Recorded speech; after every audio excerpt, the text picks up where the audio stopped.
tengah resesi global seperti ini, bicara soal hal yang ekonomi makronya tadi, kenapa sekarang kok gerak pemerintah baru kelihatan sekarang ya? Mengeluarkan bentuk sunset policy ini sekarang ini gitu. Dan bukan dari dulu-dulu lagi. Kenapa hal ini bisa terjadi? Saya sangat salut dengan bapak-bapak sekalian ada di sini. Berharap banyak, dan kita harus ingat di sini adalah pemerintah berusaha untuk memberikan memperoleh kembali kredibilitas yang udah lama hilang. Terus kalau pertanyaan disingkat, Pak. Iya. Kenapa hal ini bisa terjadi gitu? Maksudnya kenapa begitu di tengah resesi global ini baru muncul gerak pemerintah dalam membangun perekonomian Indonesia kembali lewat pajak itu justru terkesan lambat. Jadi gimana gitu? Sedangkan kita sini tahu kita adalah pahlawan di Indonesia di sini kan. Kontribusi kita adalah ya saya memberikan pendapatan pada keluarga di kampung halaman kan. Terus kenapa kok ya kredibilitas seperti apa yang mau dibangun dengan langkah seperti ini? Pertanyaannya tadi kenapa pajak baru sekarang gitu kan? Iya betul sekali. Kalau terima kasih. Untuk baru sekarang, kalau dulu gimana? Saya kira ibu. Kenapa? Bukan kenapa? Masa sih KBRI segede gini maju cuma satu buat penonton? Sikat aja, Bu. Selamat malam. Ini ada pertanyaan titipan untuk warga negara Indonesia yang sudah punya SKD, apakah perlu punya SKD di Singapura, apakah perlu bikin NPWP? Itu pertanyaan. Apakah perlu untuk buat? Tidak perlu. Tidak. Tidak perlu. Oke, pertanyaan saya. Tidak. Oke, ini pertanyaan saya. Saya udah punya NPWP tahun lalu. Jadi baru 1 tahun kerja di Singapura dan SKD belum ada, dan saya nggak tahu apakah sesulit apa untuk mendapatkan SKD. Oke, jadi tahun depan saya akan bayar pajak di Singapura. Apakah saya perlu melaporkan pajak sebagai subjek pajak di Indonesia karena saya memiliki NPWP tahun lalu? Pertanyaannya 3. Yang pertama, kalau tinggalnya di Batam tapi tiap hari bolak-balik, itu wajib bayar di mana? Saya baru belajar dari bapak-bapak tadi. Kalau baru belajar dengerin, rasanya jawabnya pajak Indonesia. Lalu kedua tadi pertanyaannya kenapa baru sekarang? Kalau saya belajar dari bapak-bapak tadi, jawabnya adalah ya dulu nggak menduga ada krisis. Lalu yang ketiga pertanyaannya, Bang, sudah punya NPWP, kalau dapat SKD, ya, belum dapat SKD. Kalau nanti punya SKD, apa NPWP-nya dicoret?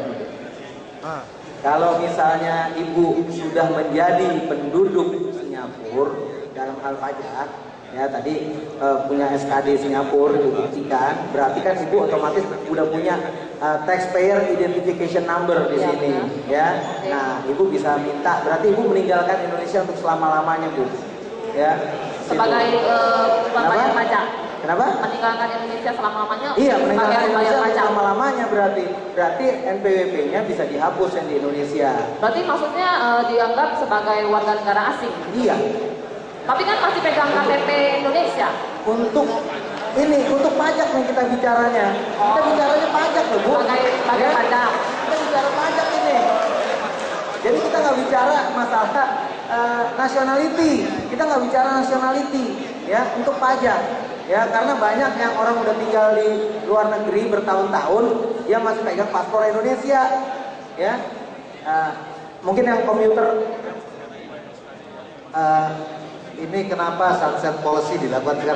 Ini tadi Pak Aris jawab, saya bilang ini tidak ada hubungan dengan krisis sebetulnya. Ya, karena apa? Karena sunset policy ini sudah dipersiapkan sebelum kita tahu bahwa krisis ini akan ada. Kenapa sunset policy ini dibuat? Karena begini sebetulnya. Ini kembali lagi kepada pidato yang dibuat oleh Ibu Menteri Keuangan pada waktu Dirjen Pajak itu dilantik yang baru. Ada problema pajak ya. Pajak itu di satu sisi dia harus melakukan pelayanan. Tetapi di sisi lain dia juga punya fungsi collection. Kalau ada fungsi collection berarti ada unsur koersi, pemaksaan. Bagaimana sebuah institusi mungkin melakukan pemaksaan pada saat yang sama dia harus melakukan pelayanan. Karena itu harus dibuat sebuah sistem yang baik. Sistem yang baik ini harus bisa balance antara dua belah pihak. Karena itu dibilang, jangan mengharapkan bahwa orang akan bayar pajak kalau kemudian dia tidak diberi kesempatan untuk memperbaiki dirinya.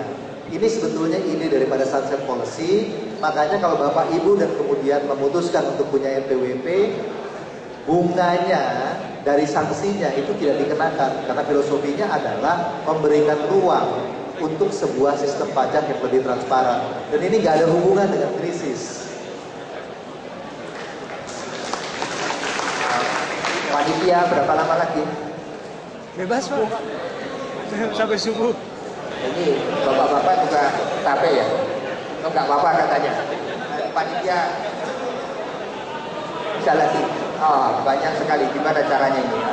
Yang tengah belum, 3 yang depan. Pak Aris, 1, 2, 3. Pak Aris, pesan dari panitia 2 pertanyaan lagi. 2 pertanyaan.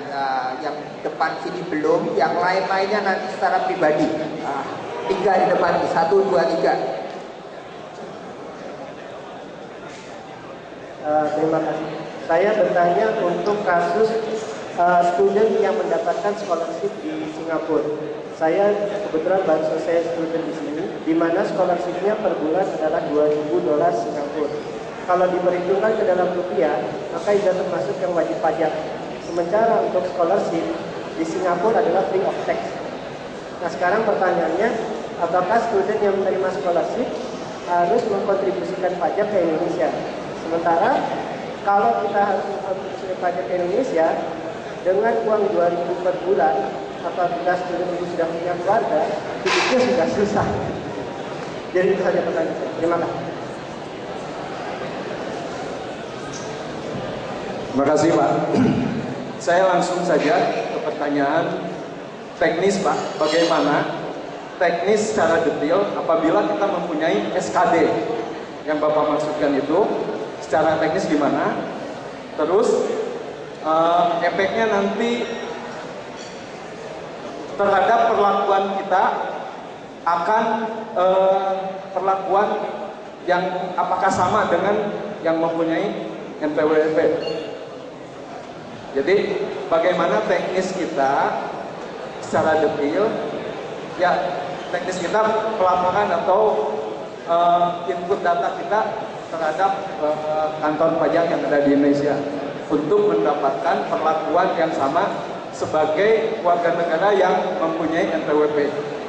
Terus mungkin ini satu usulan Pak, usulan berkenaan dengan bagaimana kita mempunyai rasa patriotisme terhadap negeri kita Pak. Salah satu bagaimana untuk membangun negeri yaitu setelah Bapak yang jelaskan di depan tadi, bagaimana menggali satu sumber dana melalui perpajakan Pak. Ini salah satu usulan dari saya, bagaimana kalau Bapak-Bapak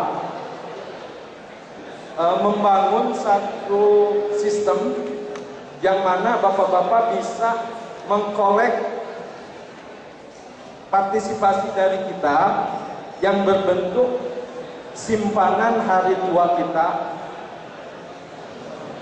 yang sifatnya untuk awal mungkin sukarela Pak, bisa saja gitu. Jadi apabila di kemudian hari kita kembali ke Indonesia, setidaknya kita punya satu simpanan buat pensiun kita. Jadi istilahnya kita dipancing untuk sukarela memberikan satu pinjaman Hari tua. untuk hari tua digunakan untuk pembangunan yang ada di Indonesia.